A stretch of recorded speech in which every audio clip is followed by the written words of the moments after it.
जय हिंद, वंदे मातरम। दोस्तों, तपस्ली में आपका स्वागत है। शिक्षा संबंधी जुड़ी जानकारी के लिए आप हमारे चैनल से जुड़ सकते हैं। देखते हैं आज का पहला न्यूज। भर्ती परीक्षाओं को कब तक होगी जांच, बताए सीबीआई। प्रयागराज से न्यूज है। उत्तर प्रदेश लोक सेवा आयोग की भर्ती परीक्षा 2012 से लेकर 17 तक की भर्तियों की हो रही सीबीआई जांच।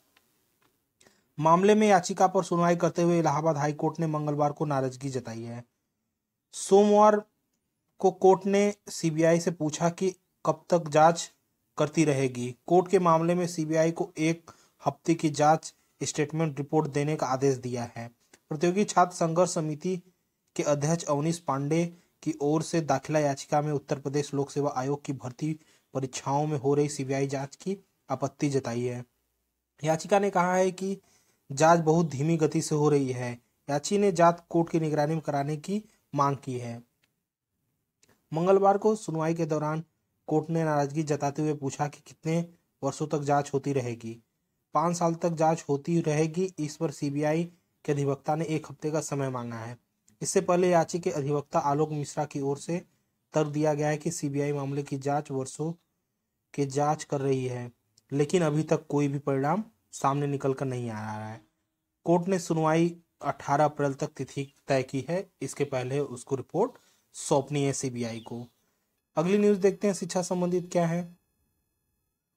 असिस्टेंट प्रोफेसर भर्ती की तैयारी। राजकीय महाविद्यालयों में रिक्त पदों पर पहली बार ऑनलाइन मांगा गया ब्यौरा। प्रयागराज से न्यूज है। प्रदेश के राजकीय महाविद्यालयों में असिस्टेंट प्रोफेसर के पदों की भर्ती जल्द शुरू होने जा रही है।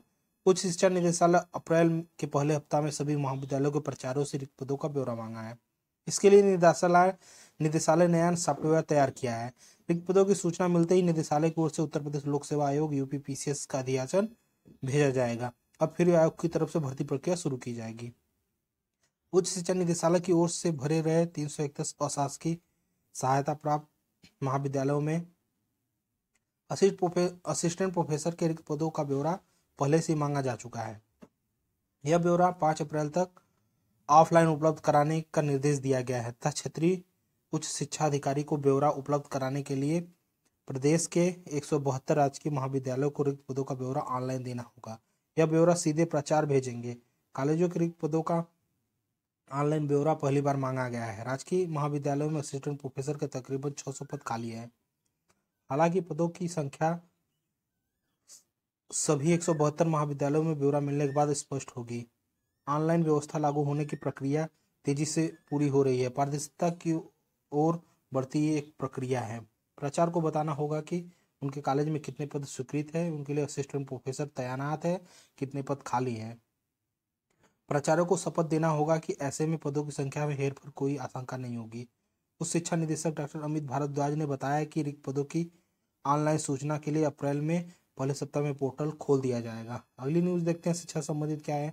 आगामी सत्र में 2 साल में 2 बार सीयूटी आयोजन पर विचार कर रही है विश्वविद्यालय अनुदान आयोग। नई दिल्ली से न्यूज है। यूजीसी के अध्यक्ष जगदीश कुमार ने मंगलवार को कहा है राष्ट्रीय परीक्षा एजेंसी अगले सत्र साल में 2 बार विश्वविद्यालय प्रवेश परीक्षा का आयोजन करने जा रहे हैं। उन्होंने कहा सीयूटी न तो बोर्ड परीक्षा की प्रासंगिकता समाप्त होगी और न ही इससे कोचिंग की संस्कृति को बढ़ावा मिलेगा। उन्होंने कहा कि स्नातक पाठ्यक्रम दाखिला प्रक्रिया में राज्य बोर्डों के अनुसार ही उनका पेपर होगा। सीयूटी में आयोजन की जिम्मेदारी एनटीए की है।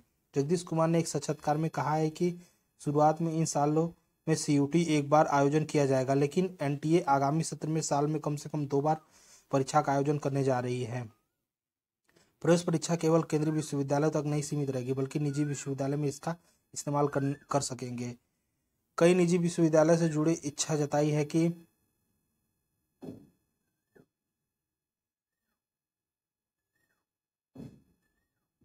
अगली न्यूज है। आर्किटेक्चर में प्रवेश के लिए 12वीं में पीसीएम पढ़ना जरूरी नहीं। नई दिल्ली से न्यूज है। अखिल भारतीय तकनीकी शिक्षा परिषद ने मंगलवार को 2022-23 के लिए जारी मंजूरी में हैंडबुक के मुताबिक आर्किटेक्चर में अंडर ग्रेजुएट पाठ्यक्रम में 12वीं में भौतिक, फिजिक्स, रसायन पढ़ना अनिवार्य नहीं है। इसके अलावा फैशन टेक्नोलॉजी, पैकेजिंग टेक्नोलॉजी में प्रवेश के लिए 12वीं में पीसीएम पढ़ना अनिवार्य नहीं है। एक वरिष्ठ अधिकारी ने बताया कि समिति की सिफारिश के आधार पर 3 पाठ्यक्रमों का चयन किया जा रहा है। इसके साथ ही शैक्षणिक 2022-23 के लिए संबद्ध पॉलिटेक्निक संस्थान में कोविड के अनाथ बच्चों के लिए प्रत्येक पाठ्यक्रम में 2 अतिरिक्त सीट आरक्षित रहेगी। अगली न्यूज देखते क्या है।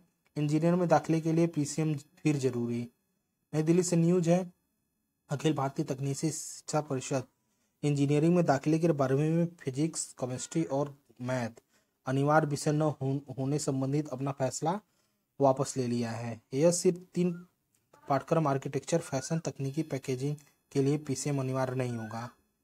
सत्र 2022-23 के लिए जो अनुमोदन प्रक्रिया जारी हो गई है उसके नए फैसले जारी कर दिए गए हैं।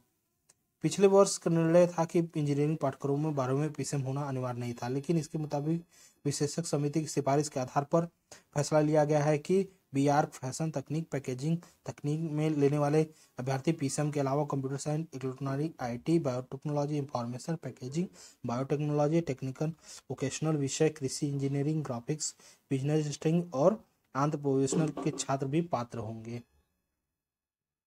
ये थी आज की न्यूज। वीडियो आपको पसंद आया तो लाइक और सब्सक्राइब जरूर करें। धन्यवाद।